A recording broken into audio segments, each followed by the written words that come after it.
Movie की starting में हमें एक जंगल को दिखाया जाता है। उस जंगल में एक लड़की होती है जिसका नाम एन होता है। इसके बदन पर कीचड़ लगा होता है और इसी जंगल में इसकी कार होती है जिसमें इसने फूड कैंस रखे होते हैं। कुछ वक्त पहले इस शहर में एक वायरस फैला था जिसकी वजह से शहर की आबादी लगभग खत्म हो गई थी और जो लोग बचे थे वो अपनी जान बचाकर इधर उधर छुप रहे थे और एन इस जंगल में छुपी होती है। अब एन पास की एक झील में स्विमिंग कर रही होती है। इसके पास एक रेडियो होता है। उसे ये यकीन होता है कि बाहर और भी लोग बचे होंगे, पर रेडियो पर ब्रॉडकास्टिंग फ्रेंच जुबान में हो रही होती है और एन को फ्रेंच समझ नहीं आती। इसके बाद कहानी का पास्ट दिखाया जाता है जहां पर एन की भी एक फैमिली होती है जिसमें उसका हस्बैंड जेसन और उसकी एक छोटी बेटी होती है। वो लोग साथ में बहुत खुश होते हैं। इस वायरस की वजह से इन लोगों को अपना घर छोड़ना पड़ा क्योंकि वायरस की वजह से इंसान जानवर बन जाता है। इस वायरस से ये दोनों बहुत डर जाते हैं क्योंकि उनके पास उनकी बेटी थी। अब ये दोनों अपनी बेटी को लेकर जंगल की तरफ जाने लगते हैं क्योंकि जेसन को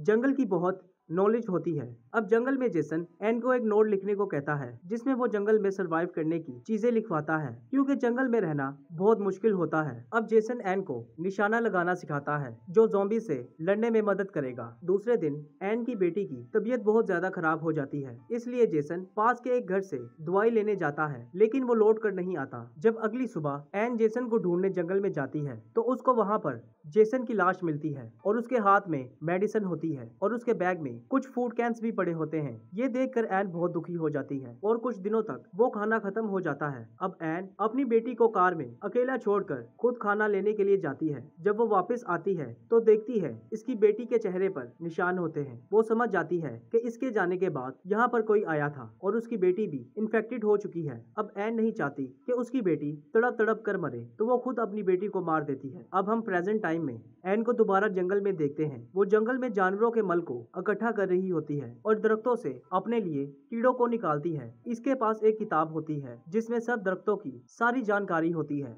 वहाँ पर इसने कुछ छोटे जानवरों को पकड़ने के लिए कुछ जाल भी बिछाए होते हैं और खाने के लिए उसके पास कुछ रेड बेरीज होती हैं। लेकिन जब वो खाती है तो उसको उल्टियाँ आने लगती हैं क्योंकि वो काफी जहरीली होती हैं। अब एन थक कर वहाँ पर लेट जाती है और अपने आप को इस कंडीशन में पाकर बहुत दुखी होती है। अब हम देखते हैं एन ने अपनी कार में ही यूरिन इकट्ठा किया होता है। रात में वो अपनी कार में ही सोती है। इसके पास एक गन होती है जिसमें सिर्फ 4 गोलियां होती हैं। अब वो अपने बच्चे के म्यूजिक फोन को देखती है और उसको अपने बच्चे की याद आने लगती है और एन के पास सिर्फ 2 दिन का खाना बचा होता है। इसके बाद वो अपने लगे हुए ट्रैप्स को चेक करती है लेकिन उसमें अभी तक कोई जानवर नहीं आया होता। ये देखकर वो बहुत गुस्सा हो जाती है। अब दूसरे दिन हम देखते हैं कि वो अपने हाथ को काट कर एक बोतल में खून डालती है और जानवरों का मल अपनी बॉडी पर लगा लेती है ताकि ज़ॉम्बीज उसकी महक को पहचान ना सके क्योंकि उसको पता होता है ज़ॉम्बीज की सूंघने की ताकत बहुत तेज होती है। वो बहुत दूर से भी इंसान को सूंघकर उसकी पोजीशन का पता लगा सकते हैं। अब वो खाने की तलाश में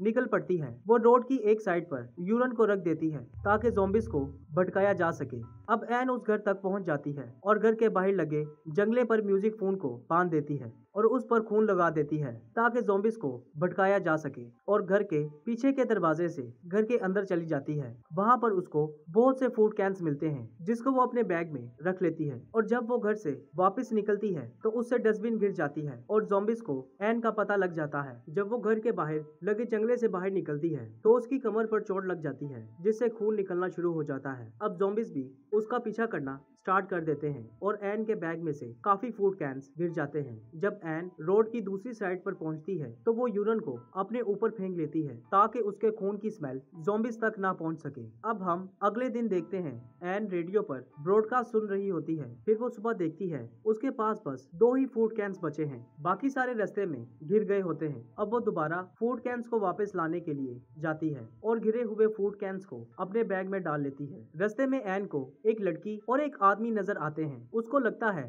शायद ये भी इन्फेक्टेड हो गए हैं, पर वो लड़की बताती है वो वायरस से इन्फेक्टेड नहीं। अब एन उस आदमी और उस लड़की को अपने कैंप में ले आती है और उसका इलाज करती है और उस लड़की का नाम ओल्विया होता है और वो एन को बताती है कि वो उसके स्टेप डैड है और उनका नाम क्रिस है। एन उसको कहती है अगर तुम चाहो तो कार में सो सकती हो, पर ओल्विया कहती है कि मैं अपने डैड के साथ कैंप में ही सोऊंगी। अब सुबह ओल्विया बताती है कि वो नॉर्थ की तरफ जा रहे हैं। अब रात को वो रेडियो पर ब्रॉडकास्ट सुन रहे होते हैं और ओल्विया को भी फ्रेंड समझ नहीं आती। अब क्रिस जाग जाता है और काफी देर आराम करने के बाद वो काफी बेहतर हो जाता है। एन क्रिस से पूछती है कि तुम नॉर्थ जा रहे हो, तो क्रिस कहता है हाँ, उम्मीद है कि वहाँ पर कुछ ठीक हो। और एन से कहता है तुमने यहाँ पर काफी अच्छा सेटअप लगाया हुआ है। क्रिस कहता है ऐसे सेटअप के लिए कोई भी किसी की जान ले सकता है और पूछता है क्या कार का टैंक फुल है, तो एन कहती है नहीं। अब एन को लगता है कहीं उसने इन लोगों की मदद करके कुछ गलत तो नहीं कर दिया, पर क्रिस उसको थैंक्स कहता है। अब अगली सुबह एन देखती है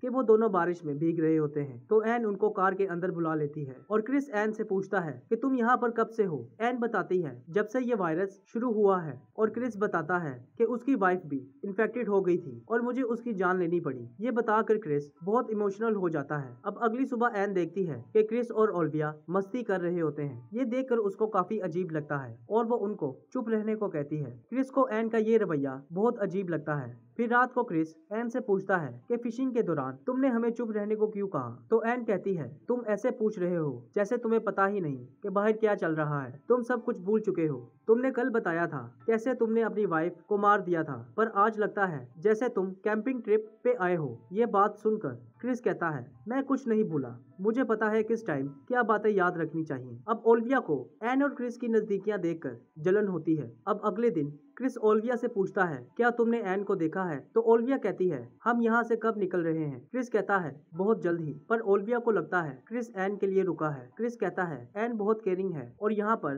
पीने के लिए पानी भी है और खाना भी मिल जाता है। अब अगले दिन ओलिविया के हाथ में चोट लग जाती है और एन उसके हाथ पे बैंडेज बांध देती है। एन उसका काफी ख्याल रखती है क्योंकि उसको ओलिविया में अपनी बेटी नजर आती है। अगले दिन जब एन उनको खाना देती है तो क्रिस थोड़ा सा खाना खाकर बाकी सफर के लिए बचा लेता है। तो एन उससे पूछती है तुमने ऐसा क्यों किया, तो क्रिस कहता है रास्ते में हमें खाना नहीं मिलेगा इसलिए मैं खाने को बचा रहा हूँ। अब एन को पता चल जाता है क्रिस और ओलिविया यहाँ से जाने वाले हैं, तो एन कहती है तुम यहाँ से और खाना ले सकते हो, पर क्रिस ऐसा नहीं करता क्योंकि ऐसा करने से एन के लिए मुसीबत हो सकती है। क्रिस एन से कहता है तुम हमारे साथ क्यों नहीं चलती, तो एन कहती है किसी को नहीं पता कि नॉर्थ में क्या है, इससे अच्छा मैं इधर ही ठीक हूँ। अब एन को भी क्रिस की बातें अच्छी लगने लगती हैं और काफी देर बाद वो खुश भी होती है। अगले दिन तीनों झील में स्विमिंग कर रहे होते हैं। अब ओलिविया को क्रिस और एन की नजदीकियां अच्छी नहीं लगती। कुछ देर बाद ओलिविया क्रिस से पूछती है क्या तुम इसलिए चाहते हो कि एन हमारे साथ चले क्योंकि वो मेरी मॉम की तरह दिखती है। क्रिस कहता है अगर एन हमें ना मिली होती तो पता नहीं हमारे साथ क्या होता। क्रिस एन को इसलिए साथ ले जाना चाहता है अगर उसको कुछ हो भी जाए तो एन ओलिविया का ध्यान रख सकती है और हम भी एन का ख्याल रख सकते हैं और एन का भी अकेलापन दूर हो जाएगा। पर अब ओलिविया एन से नफरत करने लगती है। अब क्रिस और एन लकड़ियां काट कर वापिस आ रहे होते हैं और ओलिविया अपने टेंट में तैयारी कर रही होती है। अगली सुबह ओलिविया घूमने चली जाती है और एकदम शोर मचाना शुरू कर देती है क्योंकि उसके सामने ज़ॉम्बी होती है। ये सुनकर एन और क्रिस ओलिविया को बचाने जाते हैं। एन अपनी गन लेकर भागती है पर उसमें गोलियां नहीं होती। क्रिस ज़ॉम्बी पर जंप लगा देता है और ओलिविया को बचाने की कोशिश करता है। फिर क्रिस एन से गन छीनकर ज़ॉम्बी को मार देता है और उसके बाद क्रिस एन से पूछता है तुम यहाँ से बाहर क्यों नहीं जाना चाहती, तो एन कहती है उसकी फैमिली की यादें इस जगह से जुड़ी हुई हैं। क्रिस कहता है जो कुछ तुम्हारी फैमिली के साथ हुआ उसकी सजा तुम अपने आप को नहीं दे सकती। अब एन उसकी बात समझ जाती है और कहती है हमें फूड इकट्ठा करना होगा। ये सुनकर ओलिविया कहती है कि वो भी इनके साथ जाएगी। अब ये तीनों डिसाइड करते हैं कि क्रिस ज़ॉम्बीज को डिस्ट्रैक्ट करेगा और ओलिविया और एन घर के अंदर जाकर फूड को इकट्ठा करेंगे। जब ये दोनों फूड कैंस को अपने बैग में डालकर वहाँ से निकलने लगते हैं तो ओलिविया एन के सर में कोई चीज मार देती है जिससे एन बेहोश हो जाती है और ओलिविया एन के हाथ बांध देती है और जोर से चीख मारती है ताकि ज़ॉम्बीज उसको ढूंढकर मार दें। अब ओलिविया वहाँ से निकल जाती है पर वो अपनी बॉडी पर मल लगाना भूल जाती है और अब ज़ॉम्बी उसको स्मेल कर सकते हैं और उसका पीछा करने लगते हैं। क्रिस भी भागता हुआ कैंप के पास आ जाता है और ओलिविया से पूछता है कि एन कहाँ है और ओलिविया कहती है कि वो मर गई है। उसके बाद काफी ज़ॉम्बीज वहाँ पे आ जाते हैं। अब एन किसी तरीके से खुद को छुड़वाकर कैंप की तरफ आ जाती है और देखती है कि ज़ॉम्बीज ने क्रिस और ओलिविया पर हमला कर दिया है। अब उसके पास इतनी गोलियां नहीं होती कि वो दोनों को बचा सके। अब एन ओलिविया को बचाती है क्योंकि ओलिविया में उसको अपनी बेटी नजर आती है। उसके बाद हम देखते हैं एन और ओलिविया कार में बैठकर नॉर्थ की तरफ जा रहे होते हैं। कार में एन जोर से चिल्लाती है और पछताती है कि वो क्रिस को नहीं बचा सकी क्योंकि वो इन चीजों से परेशान हो गई हुई थी क्योंकि पहले उसने अपने हस्बैंड और बेटी को खोया और अब क्रिस की नजर में उम्मीद को खो दिया। लास्ट में हम देखते हैं कि ओलिविया एन की गोद में सर रखती है। शायद उसको अपनी गलती का एहसास हो गया था और इसी के साथ ये मूवी खत्म हो जाती है।